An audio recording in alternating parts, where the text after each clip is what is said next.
Might we bow our heads a moment? O thou who art the maker of all things that exist, and the source of man's true wisdom, give us insight into this world that thou hast made, and sensitive spirits that we may use our knowledge wisely. May our insight into thy work in nature not make us proud. May our power over nature's forces not make us cruel. Bestow upon us that humility which is the mark of true greatness, and that dedication to truth and goodness which find their fulfillment in the welfare of mankind and the coming of thy kingdom. This we ask of thee, O God, in the name of him who is himself the way, the truth, and the life, even Jesus Christ our Lord. Amen.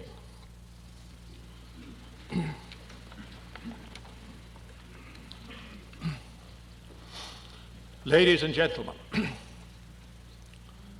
allow me to welcome you one and all to this second of the Challenge to the Church series. 6 weeks ago tonight,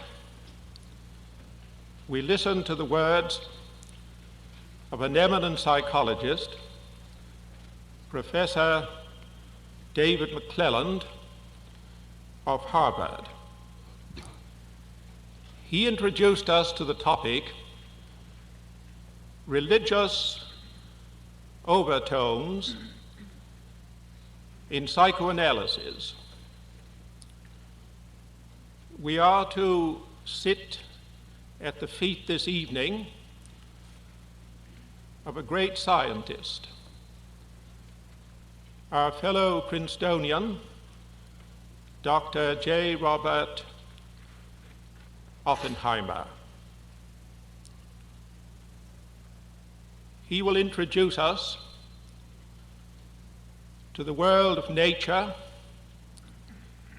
and to the world of man insofar as nature and its forces have become an increasing prize to man and an increasing concern for man. No words of mine would add anything to the essential prestige or to your knowledge of our lecturer. Suffice it to say that he is one of our nation's, one of the world's greatest scientists, one whose name will be linked forever to the creation of the atomic era. Just for those who may not know the general outline of his background, he was born in New York, was for 11 years, professor of physics in the University of California. During 2 of these years, he directed the Los Alamos Scientific Laboratory in the far west, and has been for the last 11 years director of our sister institution, the Institute for Advanced Study. 2 things only I am going to say about Dr. Oppenheimer. One, I've hinted at already. In the history of science, his name will stand out preeminently as one of the creators of a great new era, the era which causes such exaltation and at the same time such dread and anxiety. That is the first thing. And the second, he has been a man greatly wronged by American officialdom, wronged by the mood of one of the most sinister periods in our country's history. But a man who has been able to transcend and overcome all meanness, who remains a man and a gentleman, and continues on the road of dedication to his chosen pursuit, the pursuit of truth in the world of science, Dr. Oppenheimer.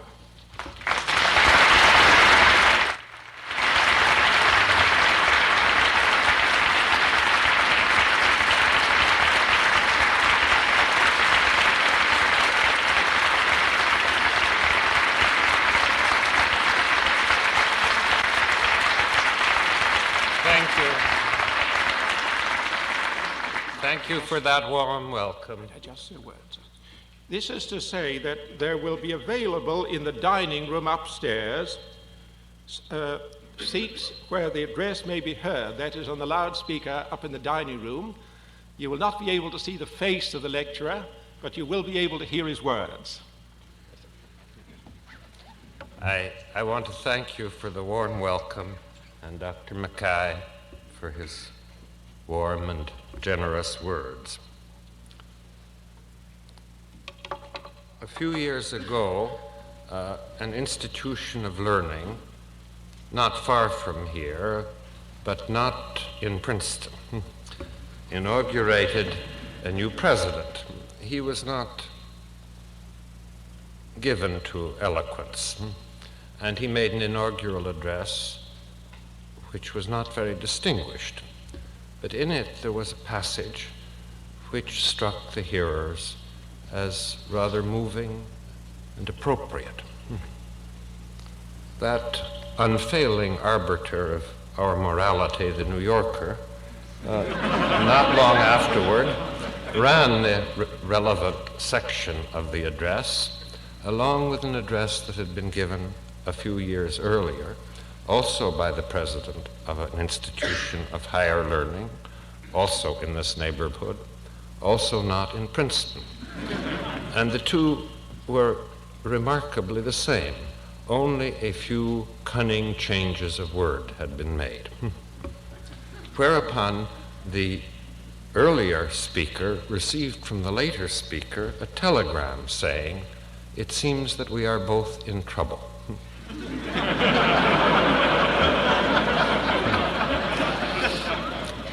I think, notwithstanding Socrates and notwithstanding Erasmus, if you, whose primary concern is salvation, and I, whose primary concern is acquiring new knowledge and at least transmitting old, are talking to each other, it is because we are both in trouble. I think one sees many signs of this. I think it is not an accident that the late Pope Pius spoke and wrote on many occasions of the most recent findings, primarily in physics and astronomy. I think it is not an accident that my associates have talked with an almost evangelical tone as they called on their colleagues and on all men who would listen to put an end to those institutions which they themselves had helped make insupportable to war and the things that make for it. I don't think the troubles lie primarily, the troubles that bring us together, lie primarily in science itself, defined broadly as to scope, but reasonably narrowly as to its intention, which is to learn and order, to find out new things and to find the order of things, rerum cognoscere causas, in a primitive phraseology which cannot be improved on. I think if I were talking to professional scientists or listening to them, we would have a great deal to say about the threats to the vigor and the beauty of science.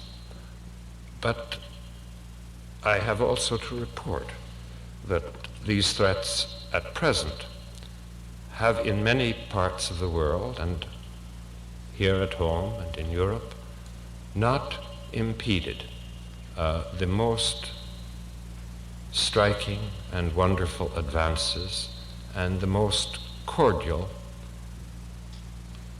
welcome of these advances by those who are capable of appreciating them. The troubles that bring us together have perhaps rather to do with the fact that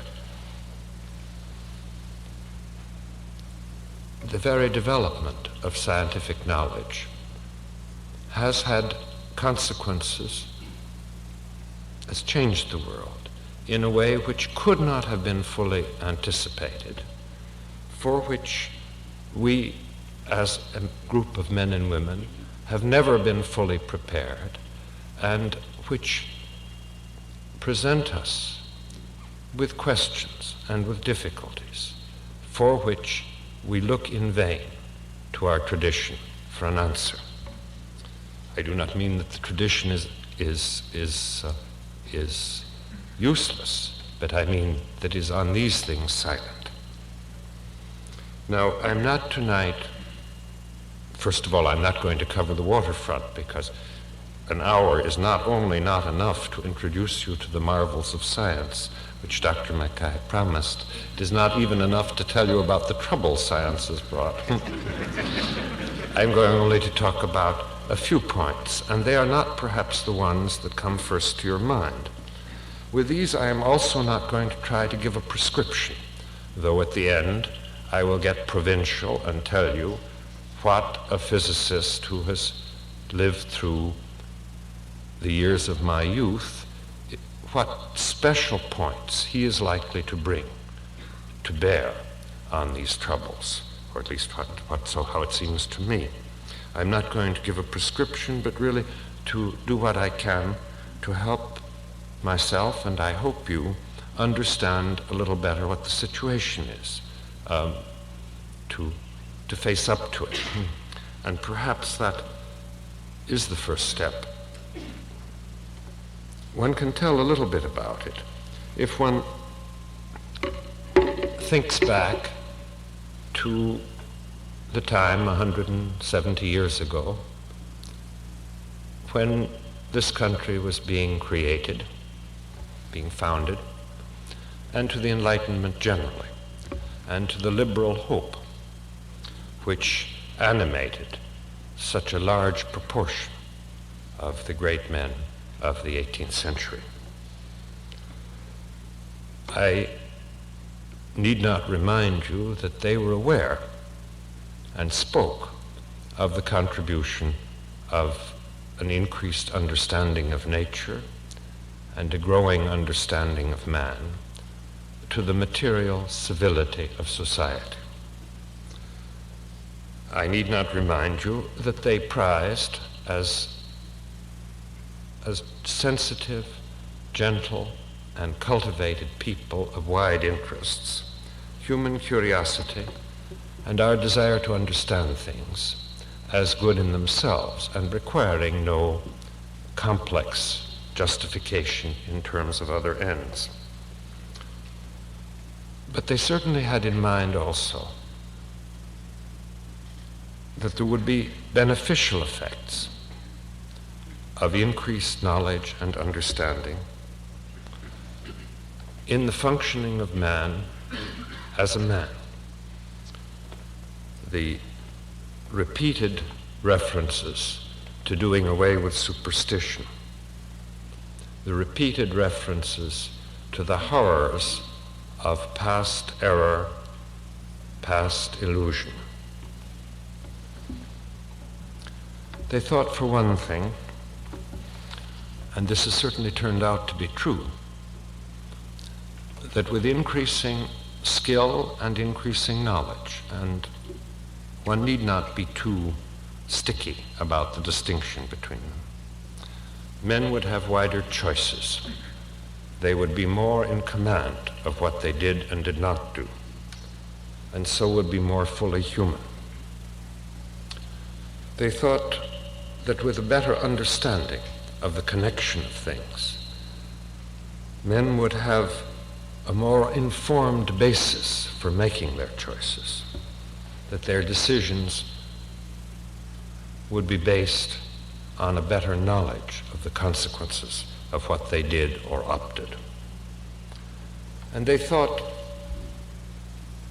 that man would have, and this equivocation is one I will have to come back to, a far more pervasive and ennobling understanding of the elements of necessity and of order in the natural world. They would understand the reason for things. Now, in vast measure, all of this has been true, and true really beyond anything that could have been expected 200 or 100 years ago. I don't want to even stress the material side of it, except insofar as it is relevant to some of the problems to which I will return. But knowledge of nature, and to a very small extent of man as man, and to a very large extent as man as animal, coupled with an always available human cupidity, with a reasonable amount of human labor, occasionally with a certain amount of public spirit, rather more frequently than one might expect, and with luck, has certainly altered the kind of material world we live in, and has in fact made a lot of choices available which couldn't have been available 100 years ago, many of them of a trivial kind, as to the choices of food or clothing, many of them a little less trivial, as to the choices of work or habitation. In fact, one could almost say that the multiplication of wealth has paralleled in some way the multiplication of knowledge, and that there is a kind of strange parallel between the progress of knowledge, which has been very great indeed, and progress in, well, let us say the national wealth or the world's wealth, measured in any way that you want. But these high hopes for the relation of man himself to his knowledge and his environment have, I think, not been nearly as well fulfilled. And from everyone you hear that the progress in knowledge has not been matched by a progress in wisdom, by a progress in humanity, by a progress in virtue. I am not sure that it is possible to progress in virtue. I am not sure that the supreme examples of that do not lie in the past. But there is in any case a sense of disharmony and unbalance between those things which have followed a curve, and the two curves are not the same, but it's not a terribly important point, a rapidly rising curve, the amount we know and the amount we have. There's been a mismatch between those things and any sense that we are up to it. I want to mention 4 points at which it seems to me things have gone wrong in the sphere of the human understanding. I'm not going to talk at length. Well, I hope I won't talk at length, but I will not talk in detail except about 2 of them. One is that everything has gotten enormously bigger. This is partly, of course, because there are more people. It is partly because the units of human activity have gotten bigger. It is partly because of the pervasive, almost instantaneous nature of something that one could call communication. It is not, in all senses, properly called communication. When we just observe ourselves, we notice that our ability to deal with people is one thing when there are very few, and that it rapidly changes when we have larger groups. And this can be studied and has been studied. And as soon as you go beyond a very small number of people, you no longer have the sense of their integrity as a person, and instead you are forced to create a kind of abstract stereotype, a party, a position, a leader, just in order to be able to cope with it. You can imagine what that amounts to in a world with 2.5 billion people. As a almost inevitable consequence of this, but also as a peculiarity of the way we run our affairs, the notion of choice, never a simple one, the notion of deciding something, which is really one of the basic traits of being a man, and perhaps that function where one is most concerned with his integrity. This whole area of responsibility has become extremely befogged and clouded. We talk to each other about our responsibilities and our duties, and in simple situations, the family, parts of the community, we recognize them, we try to live up to them. But our duty to the larger units, to mankind and so on, these are indeed very foggy notions. And I think much of the anguish talk about how we are to live in the new situation, how we are to avoid the dangers and reap the benefits, how we are to retain a kind of kindness and not all kill each other. Much of the futile, rasping, horrid quality of this talk is because no one really has any sense of what does devolve on him, what he can as a person do. There is a frightful disproportion between our willingness to undertake a true or a secular martyrdom and our ability to find any way at all in which to do it.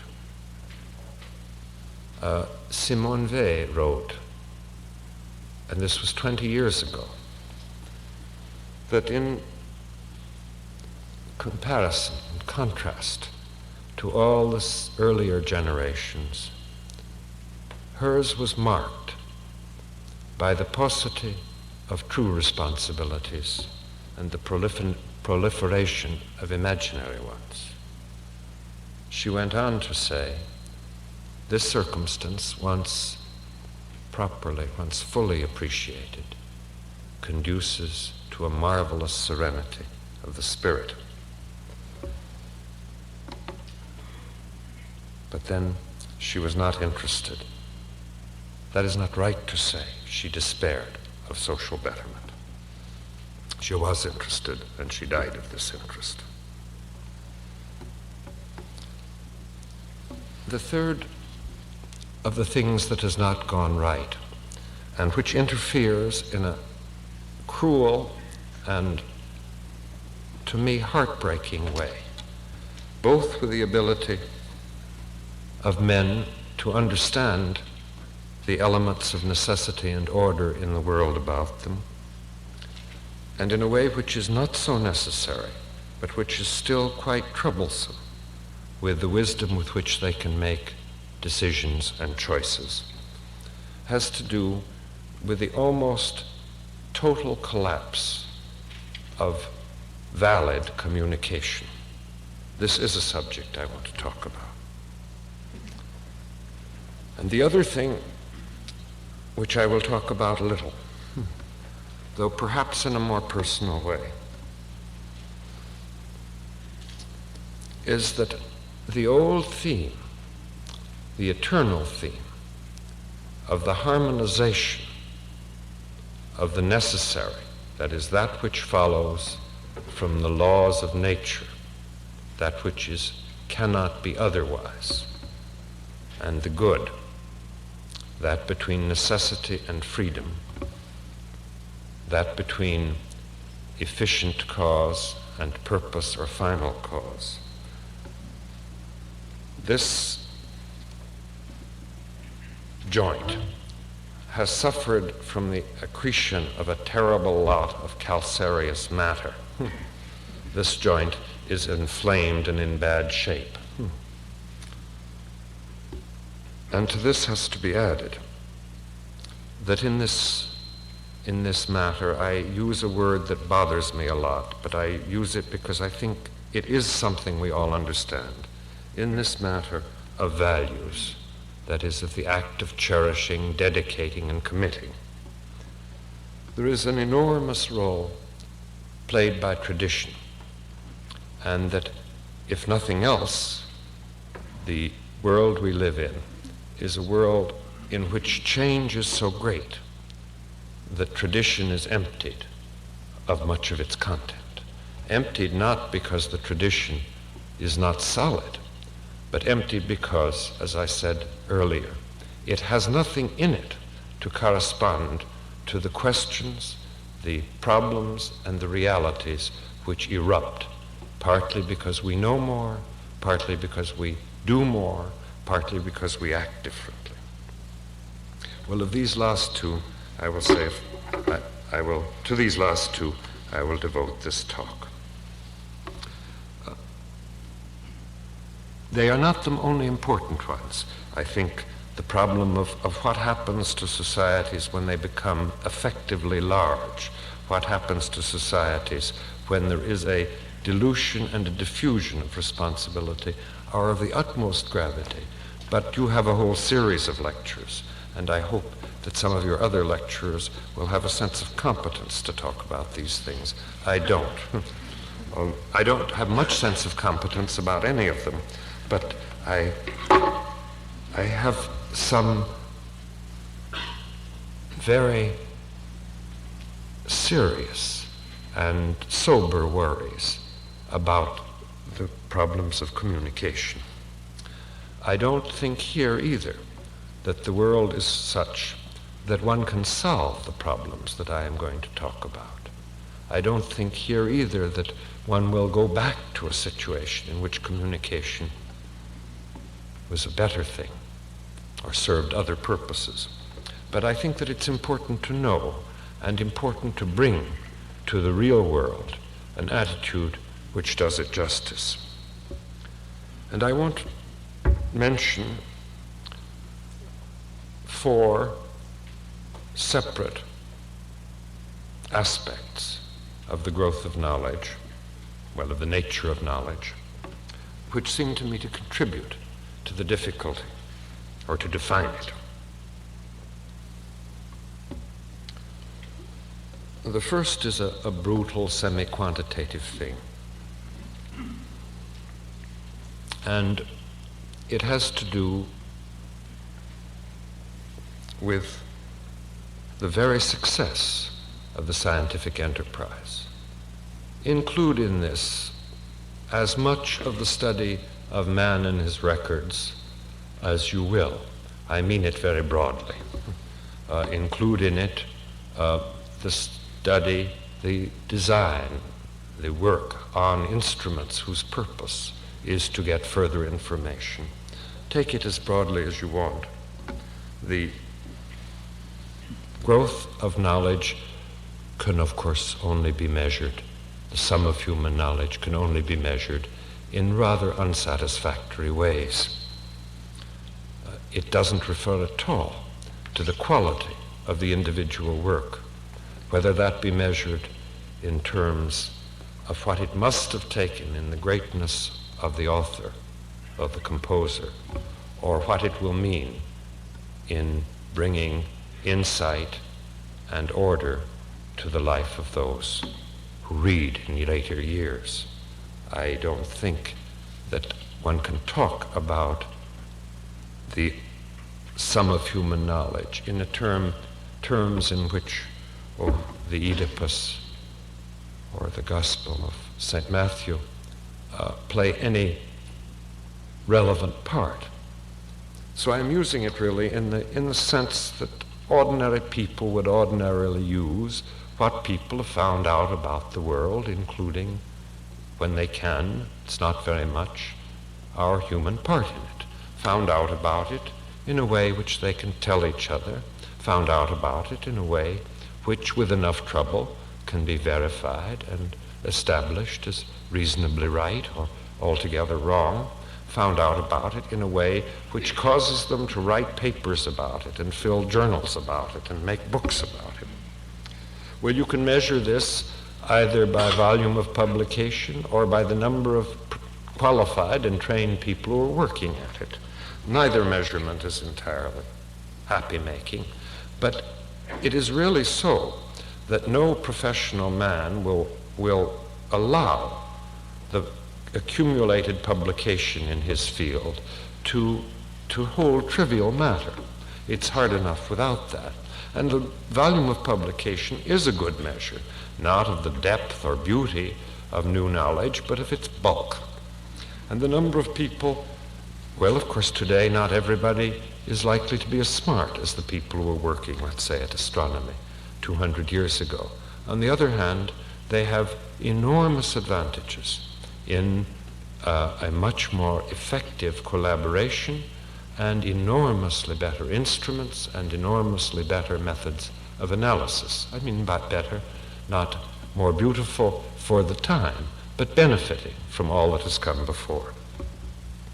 And it is this cumulative quality to knowledge, this quality that everything you learn, if it's any good, is not only the end of a trail, but the beginning of a new trail.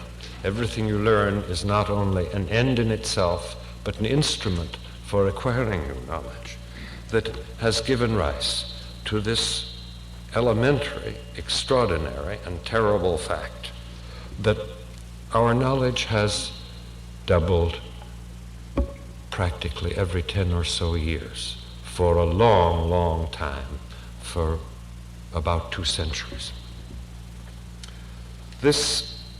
One can talk about the future, and it is important to bear in mind that this rate of increase can probably not be maintained very long, for the obvious reason that not everybody can be engaged primarily in getting new knowledge, and some people have to do other things. But it does mean that the world we have lived in the last years is probably going to get worse. It's not going to get better from the point of view of the rate at which new things are found out and partially ordered and understood. This alone means that not only is the furniture in our house changing from generation to generation, and in less than a generation, but the means by which we could hope to understand it are changing. And it means that schooling can never really hope to keep up with any reasonable proportion of the sum of human knowledge. It means that we who are not any longer in youth will be very lucky indeed to know in one or two fields what is really known, what has been found out. Many will not know that. Most people won't. Most people will be terribly out of touch with human knowledge at its growing tip. Now, there are many illusions on this subject. And I think we foster them in our schooling. They are, among others, the illusion that the elementary truths that were found first in the history of the sciences are in a certain sense, the basic ones, the ones which encompass what came later.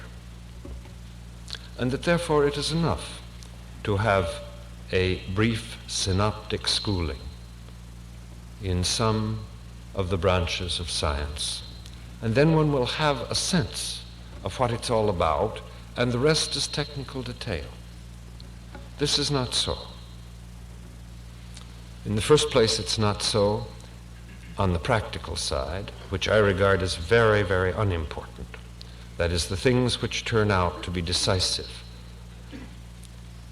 in the management of human affairs are not likely to be things that one learned about in school. They are likely to come from rather recent findings in science.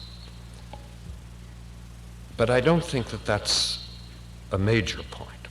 The fact that we're burning so much organic matter, that the polar ice cap is going to melt much faster than it otherwise would, and that New York will be underwater, this is an elementary kind of thing to explain. If it's true at all, it can be explained. It may not be true at all. It's not hard to understand. The fact that there are dangers in blowing up 100,000 large bombs is true and can be explained and should be explained. And you don't have to go to any kind of school to learn the difficult ideas that are involved in that. That's not what I have in mind. The point is that as one goes on in scientific things, it is precisely the basic things that get changed. It is precisely the basic things from which you could in fact deduce a great deal else, which do have this organizing power, which are primary, from which something follows, which are the origin or the formulation of necessity. It is precisely in these that great changes take place. And these are the last that we can explain to each other. These are the last things that it is easy to tell a layman or another specialist about. So that the loss is precisely in that great field of understanding of necessity and order. The structure of the sciences is that they come from a common matrix. It is also that they have a wonderful freedom from contradiction. It is also so that they have a quality that you can never be confident that any part of any of them is irrelevant to any other. They have a potential relevance, but they are not in any way reducible one to the other. They are not in any way deducible from any first principles, and certainly not from any first principles which can be made generally a part of our culture. And so it is that although the process of ordering, that means of recognizing the particular in the more general, although this process goes on at a great rate and simplifies instruction in science and simplifies its understanding and makes it possible for people with only a finite number of years in school actually to get to the point where they can find something new it does not keep up with the ever-branching, growing novelty of the subject.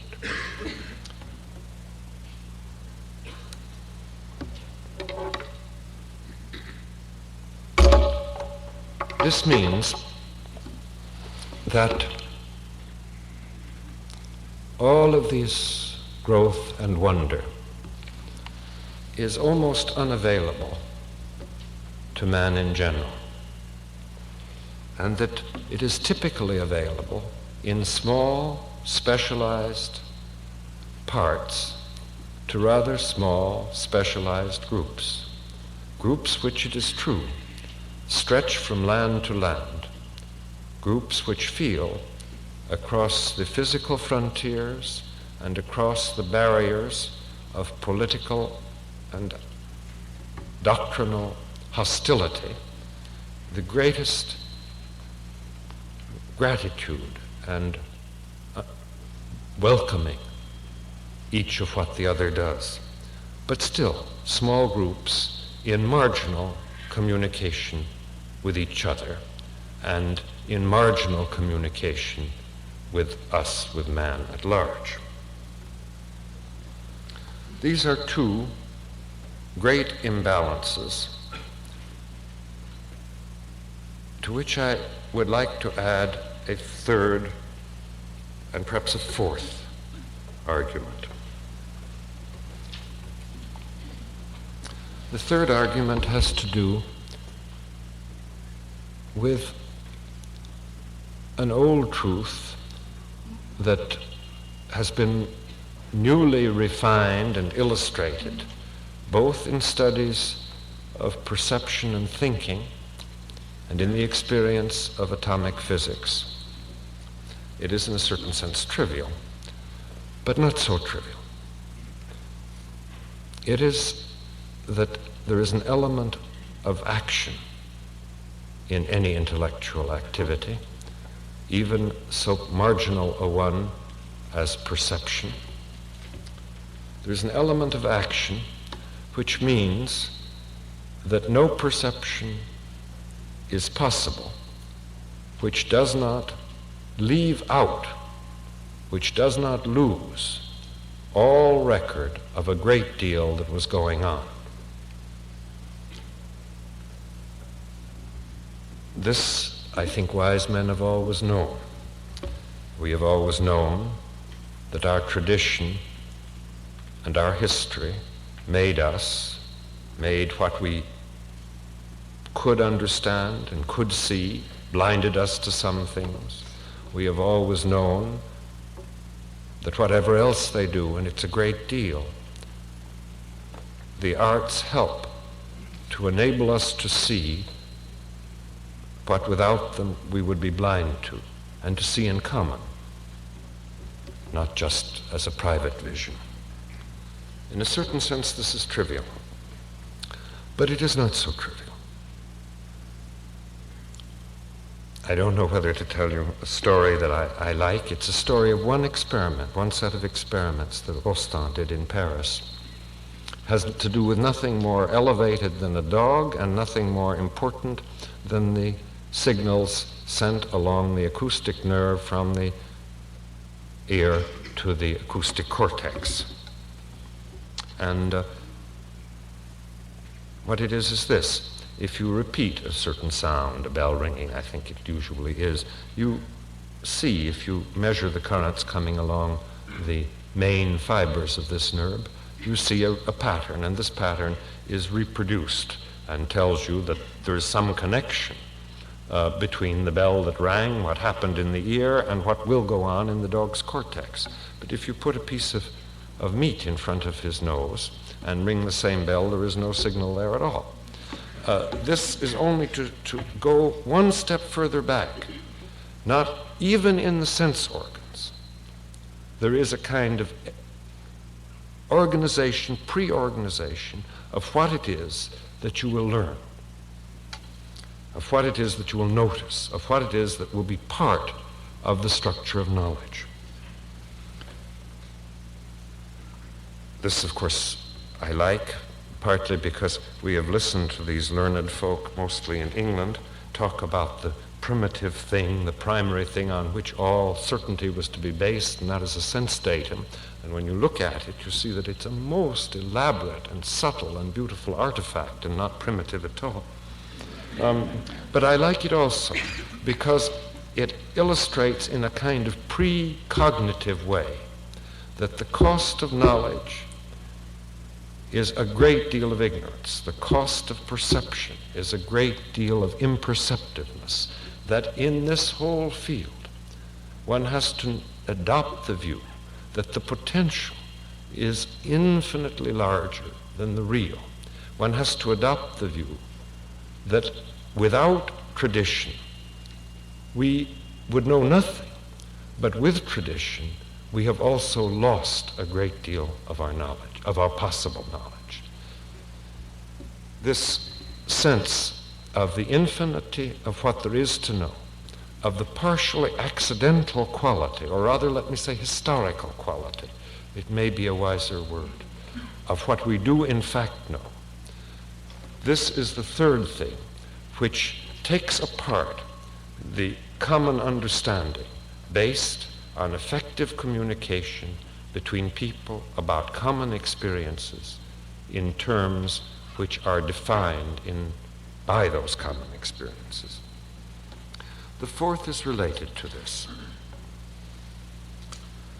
and that is that I believe it is a very accidental thing too, and again I would say it must be studied by historians and not by logicians, as to what effect, if any, developments in science have on human life. Now, I mean that not primarily in terms of the mechanical differences, although here too it seems to me that there have been some mighty odd accidents. Things could have been done with scientific knowledge which lay fallow for a long time because they didn't have any great sex appeal for the economy or the industry of the time. And things get done in a great hurry, like making atomic bombs almost before you knew how, because they do have a great sex appeal. And a good deal could be written about the randomness and lack of logic in the relation between what we learn how to do and what we in fact do. But that's not what I meant. I meant that as really great discoveries are made in science, they may or they may not find in the ideas of the age a real resonance. They may or they may not affect the way people think about the problems of their own life, about what is in the vulgar sense called their philosophy, how they look at problems. I think those who have studied the history of science tend to agree that picking up an idea that has been found in the specialized sciences and seeing in it some clue to the meaning of life or the attitude toward truth or the way to conduct oneself, that this is something that cannot by any means be counted on. It sometimes happens and it sometimes doesn't. It tends to happen primarily when the discovery, though important, is rather primitive, so that it can be formulated in terms of unspecialized experience. It tends to be very unsatisfactory when the discovery, like relativity, is rather far along in a science, so that you cannot even tell an ordinary man what it's really about without making him really sit down and listen for several years, at least for several months. But it depends not only on that, it depends on whether the word that is used to mark the discovery happens to excite a mood or a sentiment or a hope in the community, in the people who are thinking in the community at that time. So you find the Enlightenment very much more excited by Newtonianism than Newton ever was. Newton could not have adopted the views which his discoveries were supposed to support. And today, there are relatively few things that are found out about the world of nature which are properly understood and which affect man's view of the world or of his place in it or of the way he should conduct himself. These 4 points, and there may be others, mean that we face a wholly new problem in living with one another. I will say a word or two about how I myself have come to look at it at the very end, but it must be obvious that if my description is in any sense faithful, and it's exaggerated because I've left out the mediation of textbooks, I've left out the mediation of popular journals and all the rest of it, but I have done this deliberately, thinking that this mediation does not solve the problem. If it is in any way a true description, then the consequences for our ideas of education, our ideas of a community, and many of our political ideas are indeed not trivial.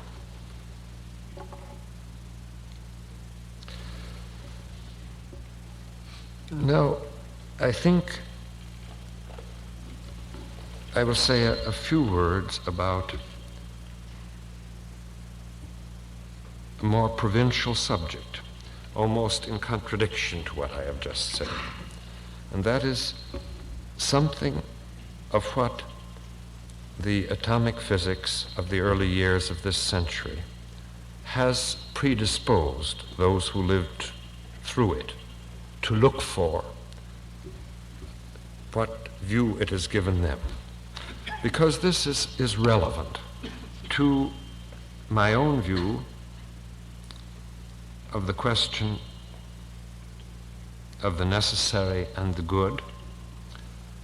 It is relevant to my own view of the relation, of the tangled and, I believe, usually very poorly discussed subject of the relation between science and good, or science and value.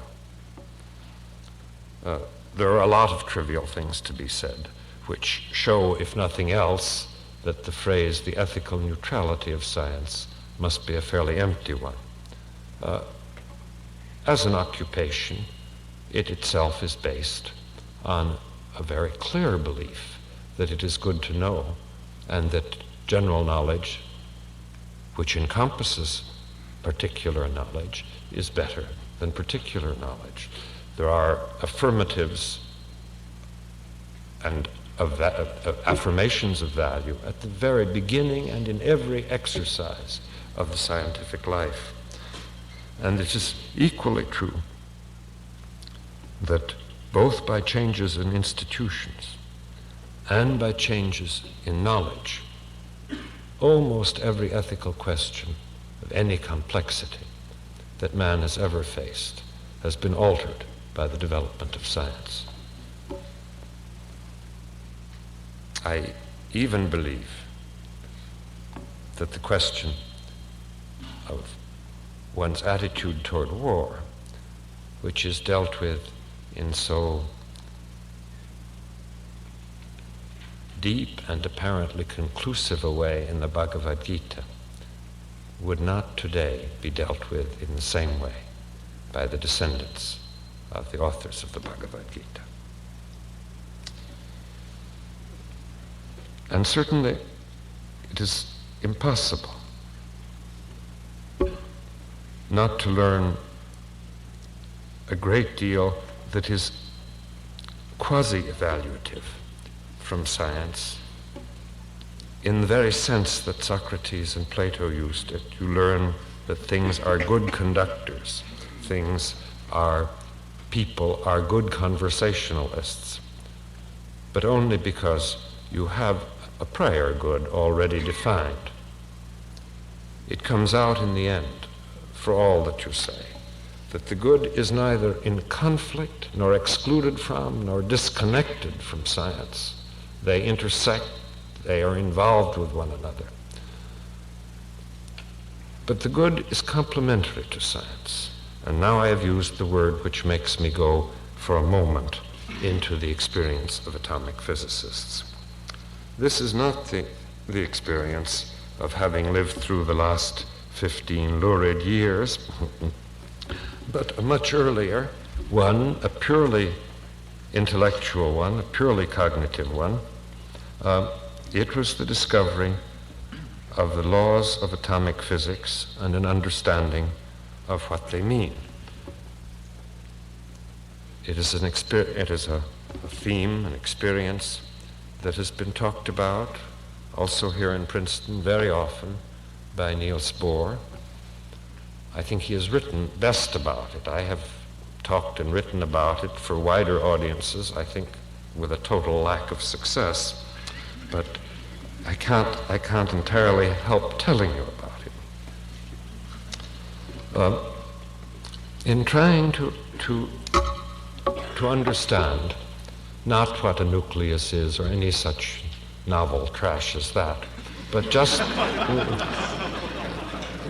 what makes the properties of the atoms of chemistry and the normal physics of human life, where we don't break up nuclei all the time, but we do look at color and experience hardness and so on, came upon the fact that the notion of force, as we learned it from Newton, and of potential energy, were applicable to a very considerable extent in these problems, as they are not applicable in the contemporary problems of the constitution of matter. But that the notion of motion and of laws of motion, as we learned them from Newtonian mechanics, or of wave motion, as one learned in the case of light and other things, that these things were not at all simply applicable to the atomic domain. And when it got finally unscrambled, it turned out that although all earlier physical experience had some relevance to the description of atomic systems, it couldn't all be used at once, but more or less, speaking in a very qualitative way, half of it could be used at once. The most famous example is the description of things as being somewhere and sometime, a space-time account of them, saying where they are when. This is a perfectly useful and valid way to talk about some atomic phenomena, but not all. There are important experimental situations in which the where and when cannot be talked about without logical contradiction. Talking about the great laws of conservation, of energy and momentum, impulse. These also are laws which can often be applied, but not always, and never when you can say where and when. That is, never with any kind of precision, never on an atomic scale. And this situation, that we had an apparatus of conceptual machinery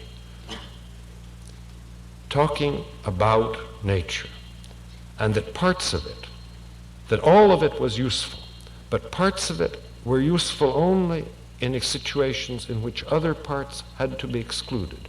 This was called by Bohr complementarity.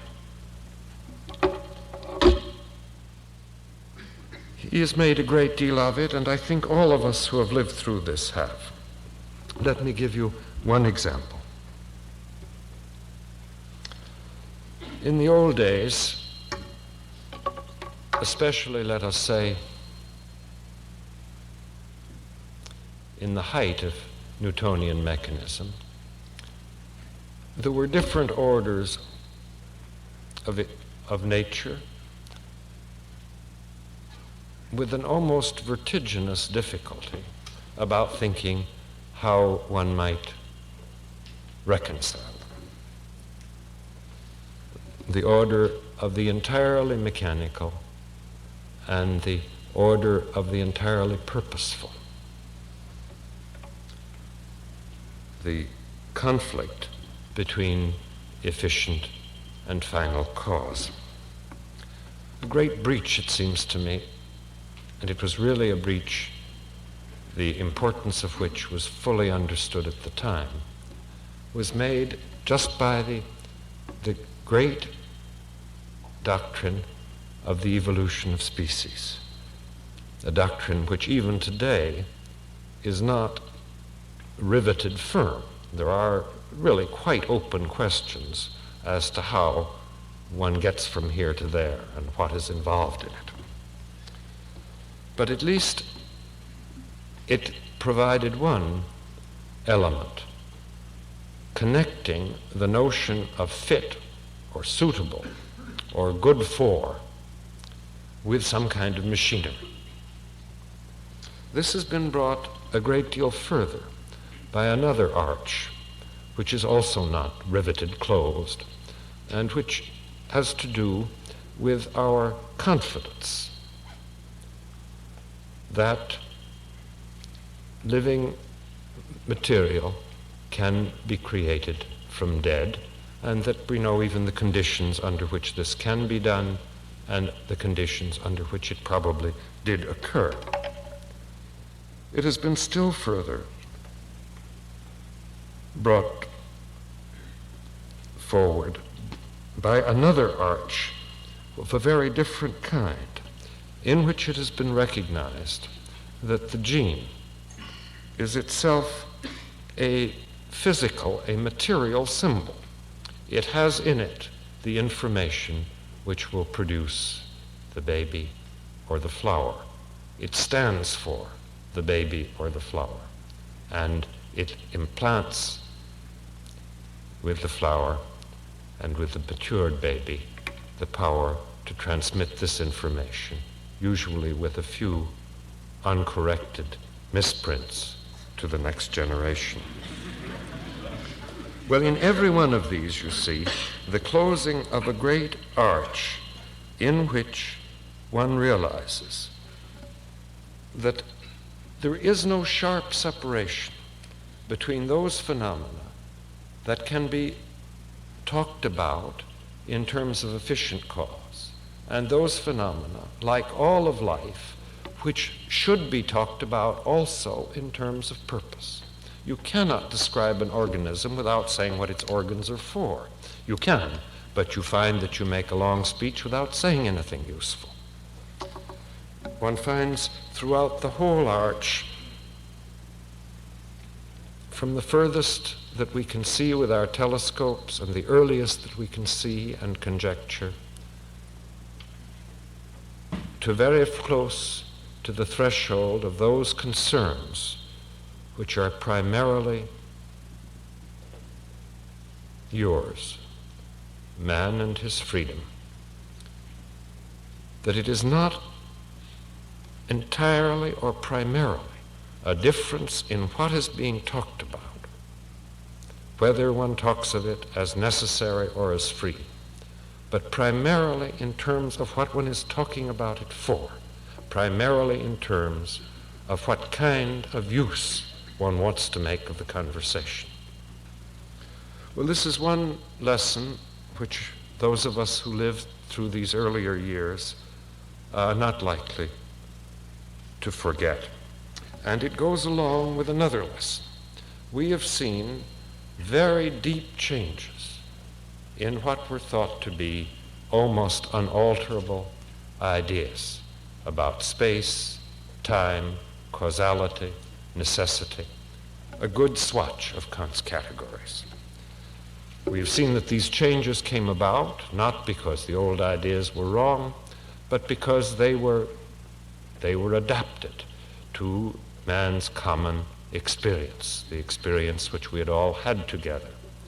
And that as soon as the inventions of technology and the logic of mathematics are brought to bear on the world to look at something that's never been seen before, you may expect also some great surprises, not merely in what you find, but in what you can do in the way of talking about it. What ideas are valid and what ideas are full of an inherent contradiction. This notion that general ideas are likely to be limited to and rooted in experience and in tradition. This tendency to say, how did you learn that? What do you mean by it?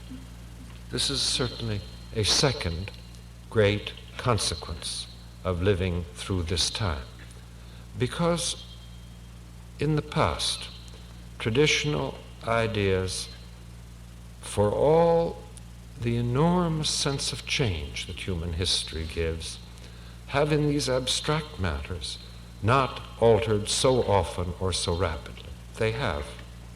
They did in the 16th century, in the 17th century.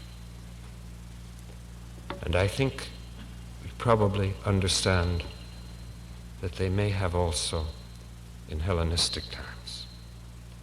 But we in this time have seen a tradition in one science remade before our eyes, and it gives us, toward tradition, a special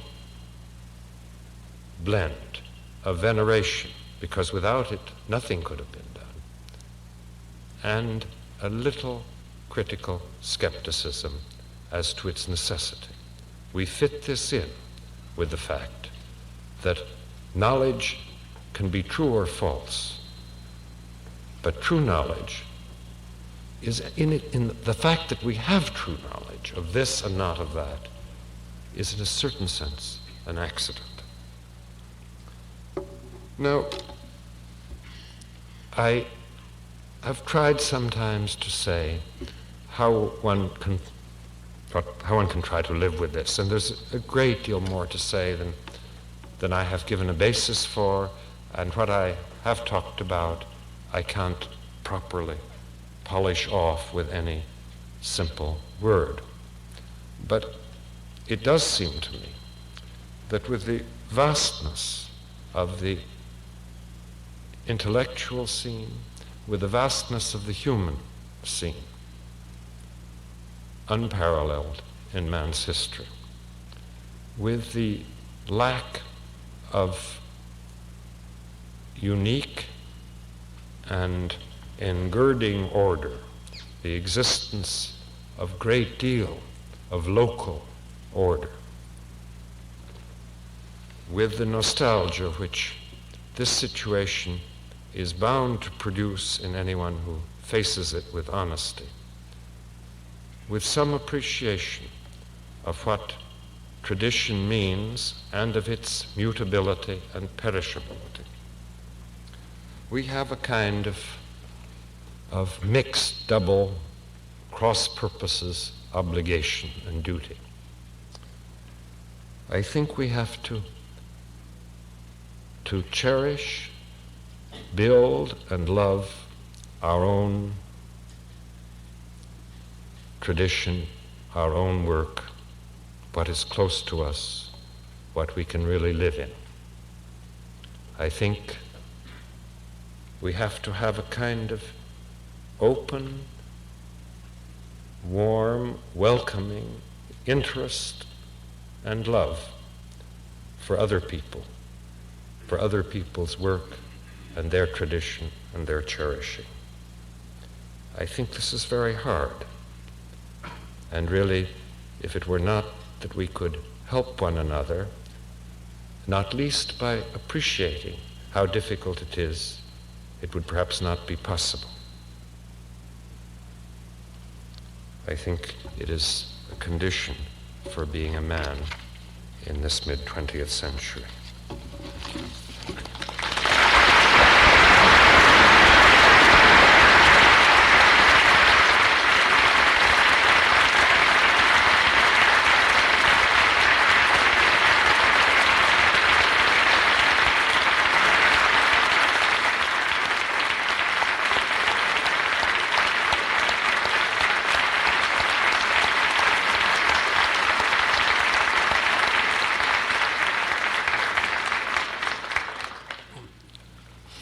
Dr. Oppenheimer has very graciously consented to wait on a while to answer questions. Now, this is a quite unusual opportunity for us to formulate our questions and our concerns and to listen to the answers of a master who, when he is involved in mystery, will admit it.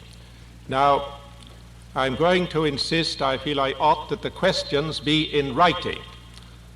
Those who feel moved to pose them can receive paper. If they don't have it, from the ushers. If you hold up your hand and don't have paper, you will get it. If you kindly bring up any questions that you may have, try and bring it up here, because if you make the question from there, nobody will hear. And it's important for the others that, yes.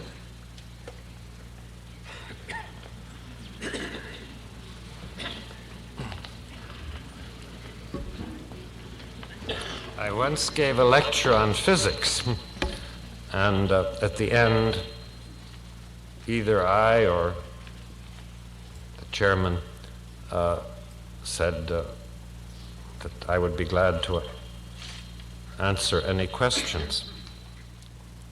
Someone said, "Would you please say it over again?"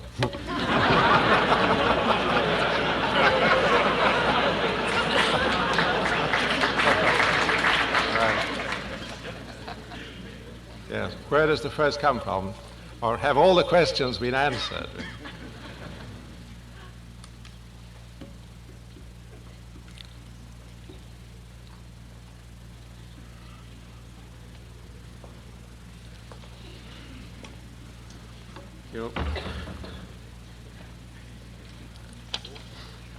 Here comes a question.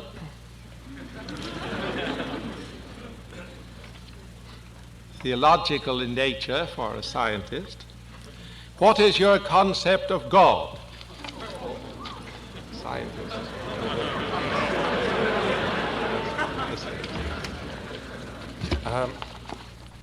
I do not use the word. It seems to me the most ambiguous word I know.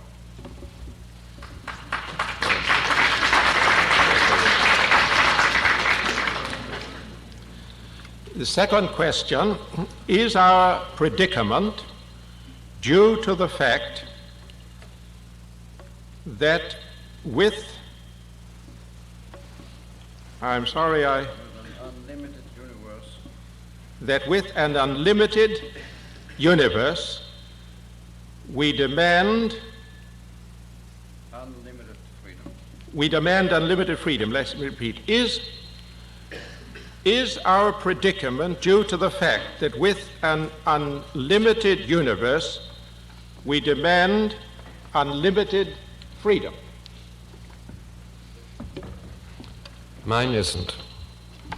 I don't understand this. Does anyone know whether the universe is or isn't limited? Would anyone really be able to make a case for this? I think it's a very open question, and it seems to me quite irrelevant to the human predicament. I know of no one who demands unlimited freedom. I think the most anyone demands with a good conscience is to know what he's doing and why. And I think this is hard enough. Why don't you let me take it? Yes. Yes, sir, all right. Maybe we... In what sense does the scientist depend on the laws of nature that you mentioned? Well, I'm afraid I don't fully understand. If the laws of nature were different, presumably there would be nothing like us. I don't know whether you mean, do we, for our existence as humans and people who get curious about things, depend on laws of nature? Of course we do. On much else beside. But of course, you always use what you know in order to find out new things. You use it in order to build instruments. You use it in order to interpret your findings. You use it instrumentally in every way. And that is why you cannot just say to a young fellow, no matter how bright he is, no matter how gifted, and no matter how industrious, you can't say to him, now look, you find out the answer to the question, how many different particles are there in the world? Because the whole business of what is a particle, what we mean by such words, and how we go about doing it, is completely built on generation after generation, century of accumulated knowledge of the regularities of nature. I don't know who asked this question, and therefore I can't guess whether I answered it. Would the asker say whether that was it?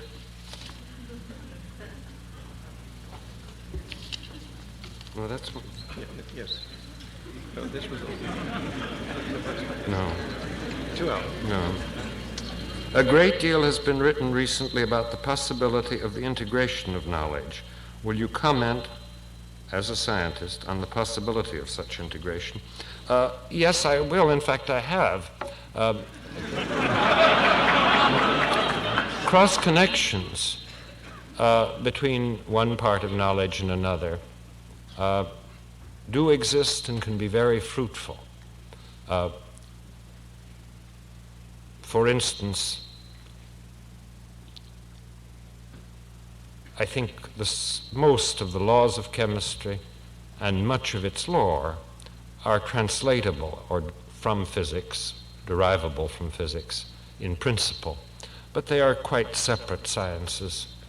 I don't believe that from the integration you will get very much, because if you take only what is common, let us say, to psychology, geophysics, and cosmology, just to take 3 sciences at random, it will be the principle of sufficient reason, and we are even not so sure that the principle of sufficient reason is true.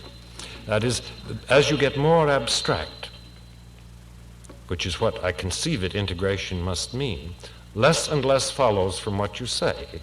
It may have a wider domain of applicability, but you can deduce very little from it. Integration takes place. It's taking place all the time, but it is local integration. I'm not trying to make a bad political joke.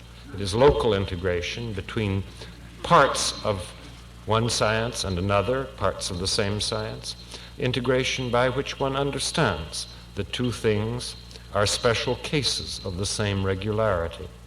But integration in the sense that it would help rather than complicate the problem of learning, I think is less likely. I have another one. I'm behind schedule. Since the quest for knowledge is not restricted to any one nation, should not all new discoveries be disseminated throughout the world scientific community? Well, this is a question to which the answer is obviously yes. On the other hand, if you are talking not of a new discovery, but of a piece of deadly hardware, you're talking of something outside the domain of science. And I think you can make arguments that we should tell our enemies how to make deadly hardware too, but they're arguments of a wholly different order from that we should tell them what we find out about nature and about life. And I hope that you meant the former. This is almost true, although there have been periods when it wasn't true. It is, as far as I know, almost true today, in spite of the deadliness of the political conflict.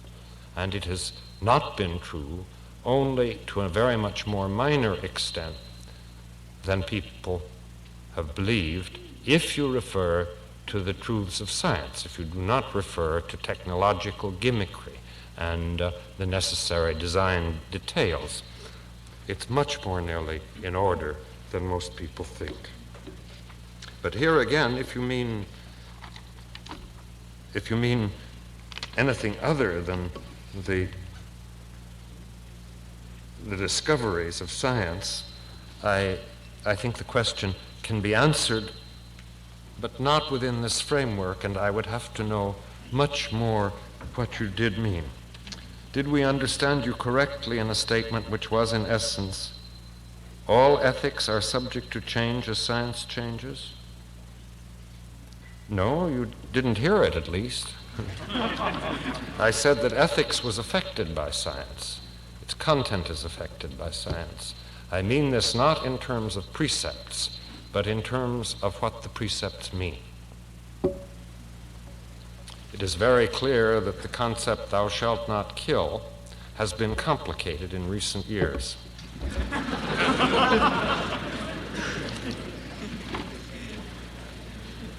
Do you believe that knowledge can be accumulated indefinitely? Does there appear to be an end, a final scientific theory? I think that it will continue indefinitely, but I think that this is, on the one hand, really a question of whether we will be able to think of new things to learn, and on the other hand, of whether we will be so organized as to wish to do it and be able to do it. As to the latter, the times in the past when there has been a real regression in intellectual activity, and scientific life is a large part of it today, have been very different than what seems likely today, barring really very grave disasters. I think it could happen if the much talked of Third Great War were to occur, and I think it could happen if an all-embracing and a fanatical political tyranny were to, a political tyranny with ideological or religious fanaticism were to get an absolute control of the world. That these are pretty extreme things. As to the question whether living more or less as we do now, only more so, we will think of new things to find out, I'm fairly confident we will, and I'm fairly confident that the arguments for doing it will be the same curiosity, interest in understanding, and the self-promoting dynamism of knowledge, that once having settled one question, you're then in such a much better position to ask a lot more. I think this will go on, and at a rate which will be greater than we have witnessed yet, but perhaps not 100 times greater. Have I caught up? I think so. I just give you one by one. What significance, if any, do you think that the Darwinian theory of evolution has for morality? I think I would answer that rather simply, none. I think those elements in morality that would be affected by the Darwinian theory were in trouble without it.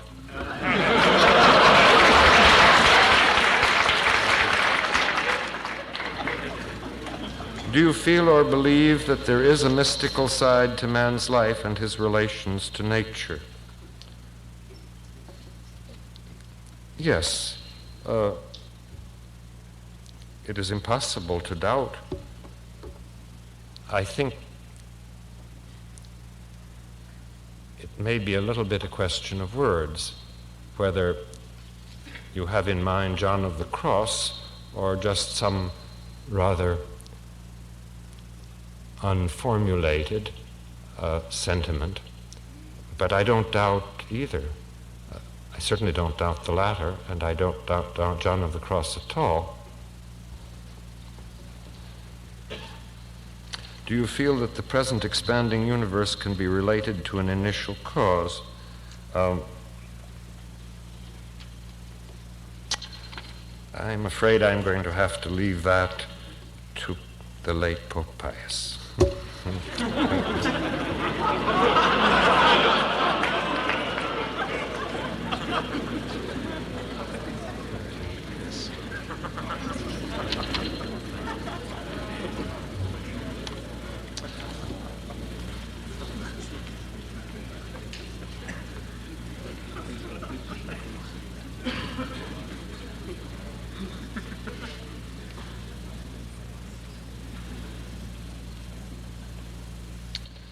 The trouble with this one is that I can't make it out.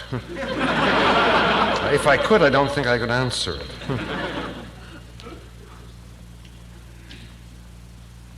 Do you put the religious philosophies of the world's religions in the category of change and evolvement?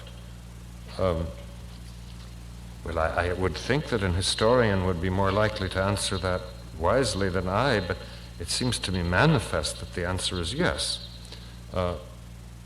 In part, anyway, yes. And what part does your comment of lore play? I must be reading this wrong. in relation to the progress of science in recent discoveries of the nuclear age. Don't make that up. Our knowledge is limited, but we have to decide, and some decisions will be very definite.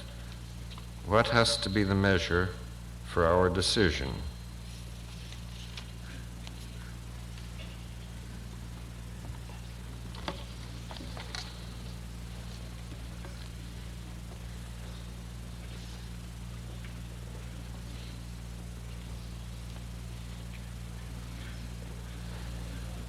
I think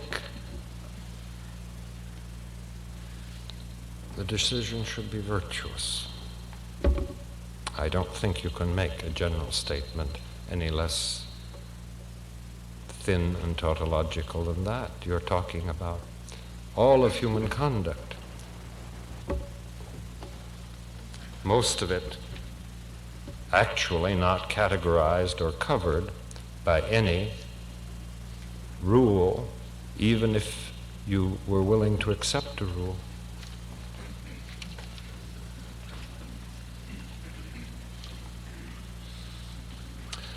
I believe you mentioned life coming from dead material. What do you mean? Well, there is a very well-known Soviet Russian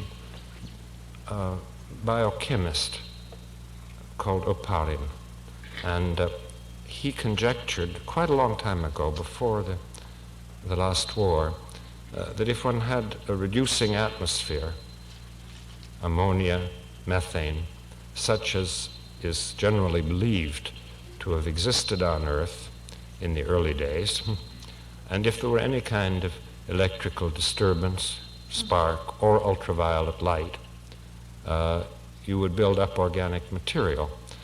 And this has been verified in the laboratories of this country, not in the sense that a living organism walked out of the experiment,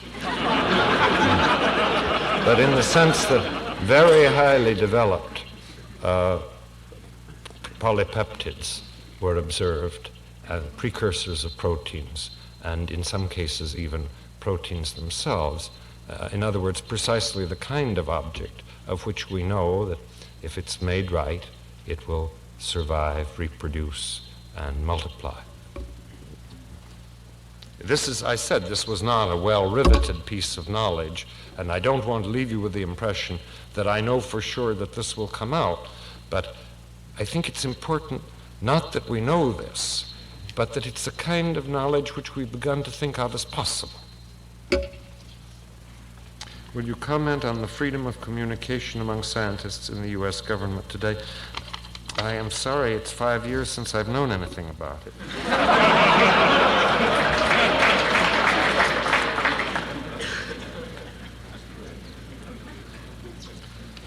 Do you feel that the concepts of physics can be validly applied to the field of social work, i.e., the acausal world in quantum physics, something, the free will of man?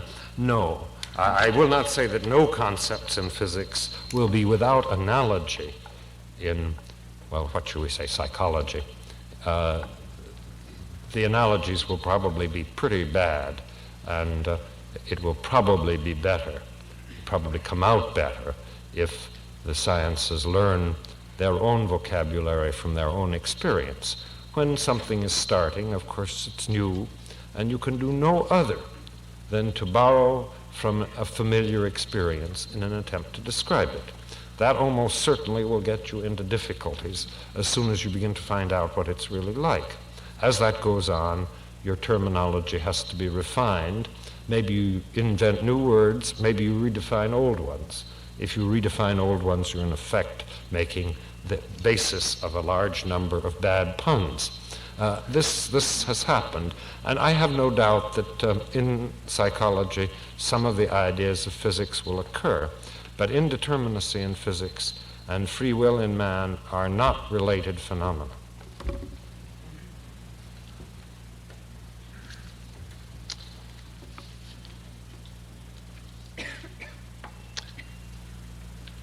Well, here are two difficult questions. One is what is truth, and the other is what is reality.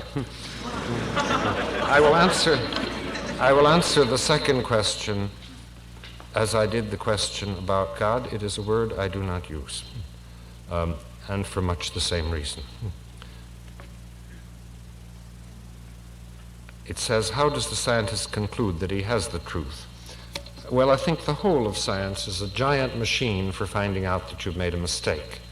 And if the machine fails to find for you, the machine being all your colleagues, all other people working in the field, and their tight logical implications of one consequence from another. And if an ardent effort to prove that you are wrong doesn't work, then either what you said was more or less true, or it wasn't anything at all. And we think that we can tell the difference, because if it wasn't anything at all, nobody tried to prove it was wrong. Nothing happened. So it is, and I don't mean to be frivolous, but the point really is that science is not troubled by these questions, and that's one of its strengths. Whether one can learn from this how other uses of the word true could be refined is a much more difficult question. I mean, it's very difficult to say what one means by true in mathematics, and much less obvious.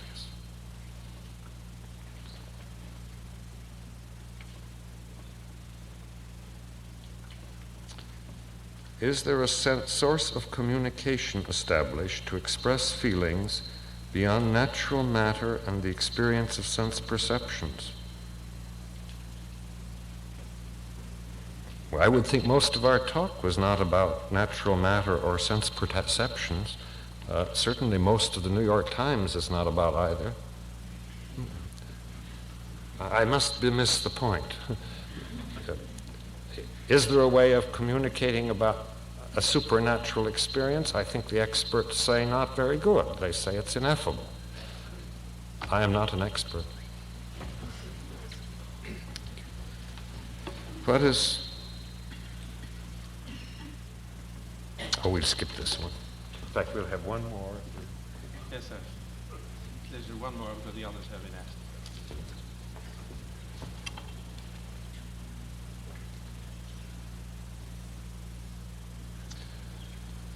Will you comment on what contribution, if any, Jesus Christ in his gospel may have to you or science? I really wouldn't know about science, because this is a matter of history which I am sure is very tangled. It is hard to imagine the history of Europe without Christ, and it's hard to imagine the history of science without Europe. As for myself, I would be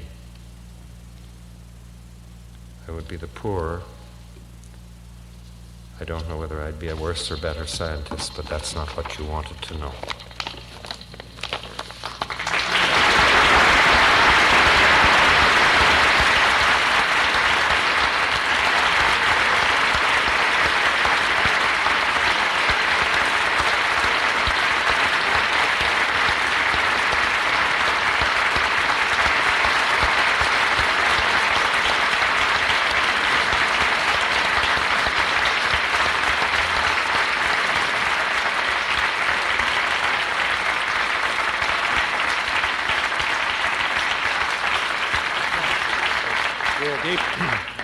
We are deeply indebted to you, Dr. Oppenheimer, for what you have said, for the spirit in which you have said it, and for the great frankness with which you have affirmed that there were realms beyond your particular knowledge or specialty in the great frontiers of the universe.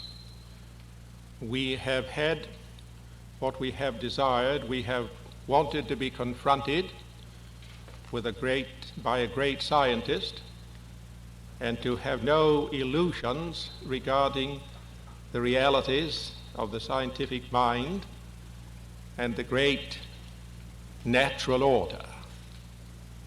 And this experience, as other experiences which we may have here, will, I hope, give us a sense of realism in confronting every frontier in the world of our time. Dr. Oppenheimer has made a very decisive contribution to our thinking, our sensitivity, and our outlook. For that we are deeply indebted to him. Now, may I say that there is an exit by these doors, by these, of course, in that direction and in this direction too. Thank you.